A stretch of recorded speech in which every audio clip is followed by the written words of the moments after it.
अस्सलामुअलैकुम friends and welcome to 9th Ramzan. तो सहरी करने के बाद मैं सो गई थी। फिर उसके बाद मैंने सोचा कि आज जो है ना मैंने रज़ाइयाँ तलाइयाँ और जो कंबल है ना उन सबको अच्छे से समेट देना है, ऊपर रख देना है। तो आज जब आंटी आई तो मैंने कहा आज यार अपने ना रज़ाइयों और तलाइयों पे इस तरह टांके लगाने हैं और कंबलों को समेट के ऊपर रखना है, सफाई रहने दें। उन्होंने कहा चलो ठीक है। तो पहले उन्होंने ये सारी रज़ाई पे इस तरह जो है ना ये टांके लगाए। ये डबल बेड की थी, विकी वाली रज़ाई थी। उसको मैंने ना फुल टांके लगवाए थे ताकि ना खुले ना, मतलब रज़ाई लेते हैं ना तो वो कई दफ़ा ये होता है कि एक साइड पे हो जाती है।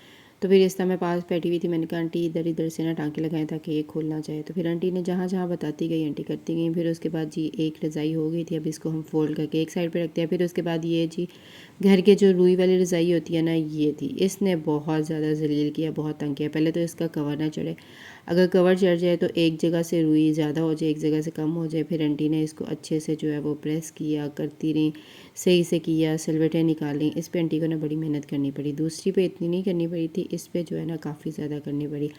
फिर उसके बाद जो है ना ये वाली रज़ाई जो कि रुई वाली थी और मोटी थी, इसके अंदर से जो है ना वो सुई भी सही से नहीं गुजर रही थी। इस पे उन्होंने ना बड़ी मुश्किल से जो है ना वो टांके लगाए। जब टांके लगाती थी ना एक साइड से और फिर जब दूसरी साइड पे जाती थी ना वो वहाँ से इकट्ठी हो जाती थी। फिर उसको सीधा करती थी। फिर उन्होंने यहाँ पे ना अपनी बेटी बिठा दी। उन्होंने कहा चलो ये यहाँ पे बैठी होगी ना तो दूसरी साइड पे वो जो है वो बल नहीं आएगी, सिलवटें नहीं आएगी और वो जो रुई है वो इकट्ठी नहीं होगी। तो इस तरह माँ बेटी ने ना खूब सारा काम किया आज। और फिर उसके बाद ना इसके ऊपर हमने 3-4 सिलाइयाँ लगाई थी ताकि ये ना रुई इकट्ठी ना हो दोबारा, क्योंकि इकट्ठी हो रही थी। इस वजह से हम लोगों ने सही से इसको ना 3-4 सिलाइयाँ लगाई। फिर अब इसको जो है फ़ोल्ड करते हैं और फिर उसके बाद जी मैंने इनका पैकेट में पैक करते हैं। फिर ये एक पैकेट था, फिर इसके अंदर इन्होंने पहले ये रखी रज़ाई, क्योंकि ये काफ़ी ज़्यादा बड़ा था तो इसके अंदर वो कही थी हम ना दोनों ही रख देंगे। मैंने कहा ठीक है। मेरा यह था कि सिंगल सिंगल करेंगे, उन्होंने कहा नहीं दोनों इसमें रख देते। मैंने कहा चलें ठीक है। फिर दोनों इसके अंदर आ गई थी। तो अब इसको जी पैक किया उन्होंने। पैक करने के बाद वो कहती हैं एक साथ ही ना सारी चीज़ें जो है ना वो ऊपर रख देंगे, क्योंकि कंबल भी थे उनको भी पैक करना था। मैंने कहा चलें ठीक है। फिर उसके बाद जी ये कंबल पड़े हुए थे, इनको भी जो है ना धोया था, धूप लगवाई थी। तो अब इसको भी जी तय लगा के पैक करते हैं, क्योंकि ये यूज़ हुए हुए थे तो मैंने कहा एक दफ़ा धो लेते हैं।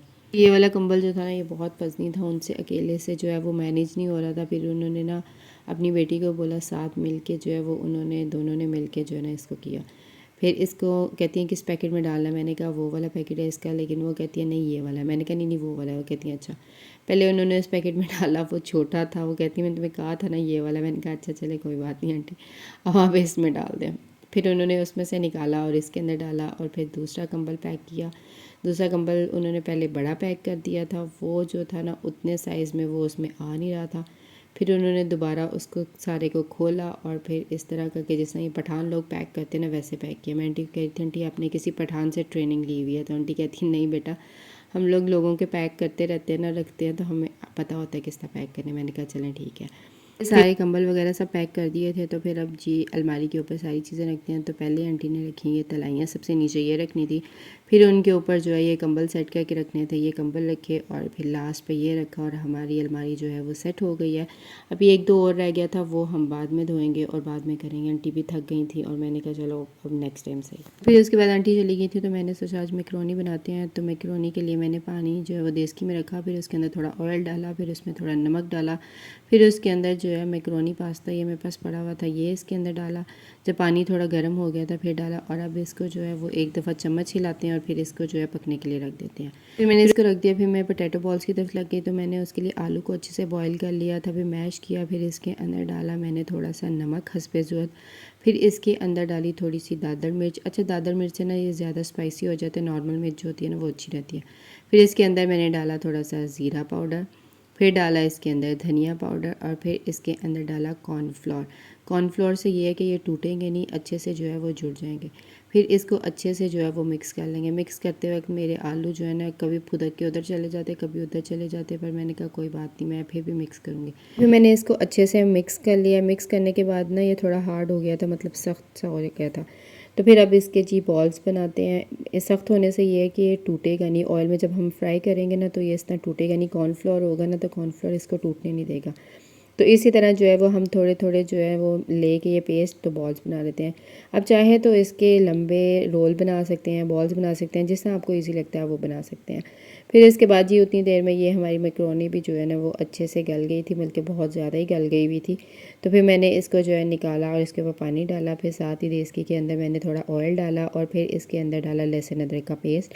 फिर उसको थोड़ा जो है वो मेल्ट होने दिया, क्योंकि ये फ्रीज़ हुआ हुआ था। तो जब ये थोड़ा मेल्ट हो गया था फिर मैंने इसके अंदर डाले हैं मटर। अब मटर की थोड़ी देर हम करते हैं भुनाई, ताकि मटर थोड़े सॉफ्ट हो जाएं। फिर इसके अंदर डाली है मैंने गाजर, और अब गाजर की भी थोड़ी देर हम भुनाई करते हैं ताकि गाजर भी थोड़ी सॉफ्ट हो जाए। तो साथ ही मैंने चिकन जो है वो बॉईल करके रखा हुआ था। तो अब मैंने कहा कि चिकन को ना इस तरह शेड कर लेते हैं, ताकि चिकन भी जो है ना फ़ौरन से उसके अंदर डाल दूँ। उतनी देर में जो है वो मटर और गाजर जो है ना वो अच्छे से सॉफ्ट हो जाएगी और थोड़ी पक जाएगी। तो फिर उसके बाद जो है इसके अंदर चिकन डालूँगी।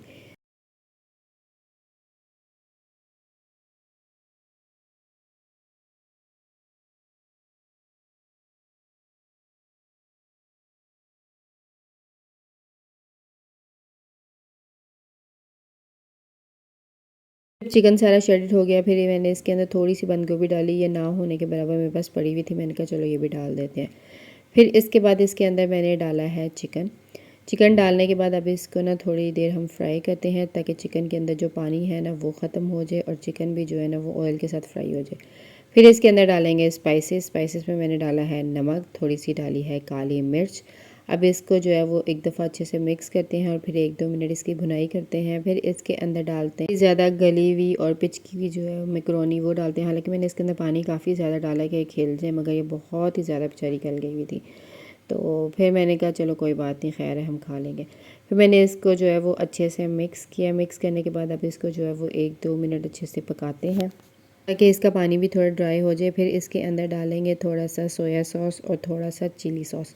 ये डालने के बाद अब इसको 1-2 मिनट और पकाएंगे, तो फिर हमारी मैक्रोनी जो है वो रेडी हो जाएगी। फिर उसके बाद पकौड़ों के लिए मैंने प्याज आलू काट लिए थे, पालक फ्रीज़ हुई हुई थी वो निकाली, और इसके अंदर थोड़ा सा बेसन डाला, नमक डाली, सुरख मिर्चें डाली, ज़ीरा पाउडर, धनिया पाउडर, ये सारी चीज़ें डाल के थोड़ा सा पानी डाल के इसको अच्छे से जो है वो मिक्स कर लिया। जब थोड़ा पानी डाला मुझे ये लगा थोड़ा पतला है, फिर मैंने इसके अंदर थोड़ा मज़ीद बेसन डाला और अब इसको अच्छे से मिक्स कर लिया। अब इसको फ्रिज में रखते हैं और इफ्तारी टाइम इसको फ्राई करेंगे। तो इफ्तारी का टाइम जब नज़दीक आया, मैंने थोड़ा सा ऑयल गर्म किया, उसके अंदर ये बॉल्स डाले। अच्छा, इन बॉल्स का मुझे यही डर था कि ये कहीं टूट ना जाए या कहीं से ये फट ना जाए, इसका जो है ना ये उसके अंदर ऑयल के अंदर ना चला जाए, जिसकी वजह से बहुत ज़्यादा छींटे पड़ते हैं।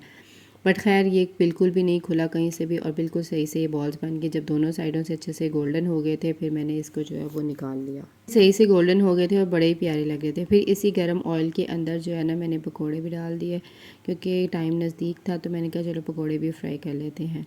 तो पकोड़ों को जब ये एक साइड इसकी पक गई थी, फिर मैंने इसकी पलटी और दूसरी साइड इसको अच्छे से पकाया। फिर उसके बाद जब दोनों साइडें अच्छे से पक गई, आलू पक गए, तो अब हम इसको जी निकाल लेते हैं। तो आज मैंने इफ्तारी देनी थी किसी के घर, तो मैंने पहले कहा कि उनको इफ्तारी दे देते हैं, टाइम जो है वो कम रह गया, तो उनके घर पहले ये पहुंचाते हैं। तो मैंने ये पहले बॉल्स रखे, फिर उसके बाद जी ये पकोड़े रखे और साथ में जी एक प्लेट में मैक्रोनी डाली। तो ये उनको इफ्तारी जो है वो आज मैं दे रही हूँ, अल्लाह पाक कबूल करे। तो ये अब रायत आ गया था, तो रायत को मैंने दी इफ्तारी, मैंने कहा जाओ ये ले जाओ ऊपर, तो वो ऊपर लेके चला गया। और फिर उसके बाद जी मैं अंदर आई और मैं आके जो है वो चिप्स बनाने लग गई। तो इसके ऊपर मैंने लगाया थोड़ा सा नमक और थोड़ी सी लगाई हैं सुरख मिर्चें। इससे जो है ना वो चिप्स जो है ना बड़े मज़े के करारे करारे बनते हैं। चाट मसाला इसके ऊपर अगर कच्चा डाले ना तो वो मुझे कच्चा कच्चा फ़ील होता है, तो मैं इसके ऊपर ना इस टाइम चिप्स पे ना नमक और मिर्ची लगा देती हूँ। तब हमारे चिप्स भी रेडी हो गए हैं, तो ये हमारा इफ्तार का टेबल भी रेडी हो गया। साथ में मैंने फ्रूट काट लिया था। अल्लाह पाक का लाख लाख शुक्र है जिसने इतना कुछ दिया, अपना इतना करम फरमाया, मेहरबानी फरमाई। तो अभी इफ्तारी का जब टाइम होता है फिर इफ्तारी करते हैं, तो रोज़ा खुल गया था, तो अभी हम लोग कर रहे हैं इफ़्तार। फिर उसके बाद जी नमाज़ पढ़ूंगी और फिर बर्तन धोएंगे। तो आज का व्लॉग यहीं तक था। वीडियो अच्छी लगे लाइक करिएगा, चैनल को सब्सक्राइब करिएगा, प्रेस द बेल आइकन ज़रूर प्रेस करिएगा।